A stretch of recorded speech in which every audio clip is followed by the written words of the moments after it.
Rise of British rule in India. When we will talk about our country, when Mughal Empire were there, on that time, Aurangzeb was the last of the powerful Mughal rulers and he established a large part of our country. But when he died in the year of 1707, the whole area were under the control of Mughal governors and the big Jamindars, and they all were establishing regional kingdoms.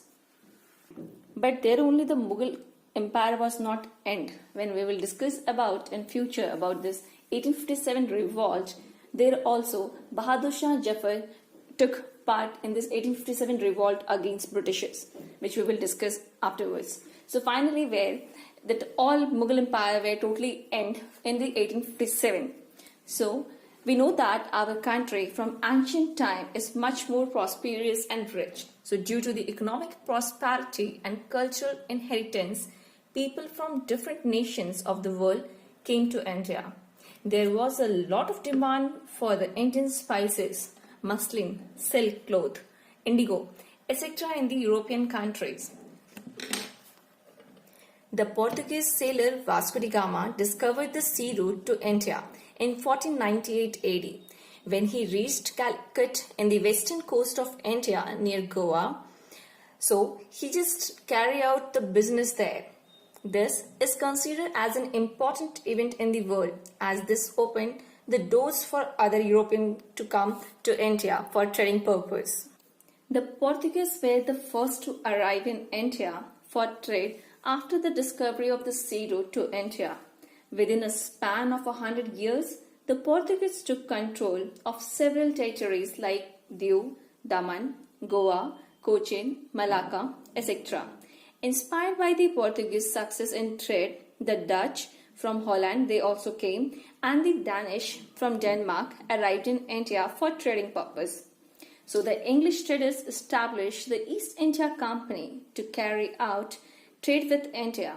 In 1680, when Queen Elizabeth I of England gave the permission to the East India Company to carry out trade with the Eastern countries. So, on that time, the East India Company got the permission from the Mughal Empire Jahangir to the British East India Company to establish the first trade center in India. Then afterwards, the another East companies are coming, as like the French East India Company arrived in India for trade in 1668 AD and eventually set up their trade centers in Mahi, Karaikal, Puducherry, Chandranagar, Maluchilipatnam, etc. In the 18th century, the English and the French were constantly busy establishing their rule in the entire world and conquering more than so many territories. Between 1746 and 1763, there were 3 Carnatic wars between the French East India Company and the British East India Company in India, which the French East India Company lost, thus making easy the expansion of the British East India Company. Thus, at the end of this battle for power, the Portuguese were left with Diu, Daman, Goa, while French had their trade centers at Chandranagar, Mahi, Karaikal and Pondicherry. Meanwhile, the Dutch had to leave forever. So, we had seen that how the different East Indian Company were moving towards India and how at last they already started doing fighting among them for doing trading with this Indian land surface. So, on that time, most of the European countries were attracted towards India for getting more profit. Like whatever the things they were collecting from India, that same thing they were selling in Eastern countries and they were getting much more profit.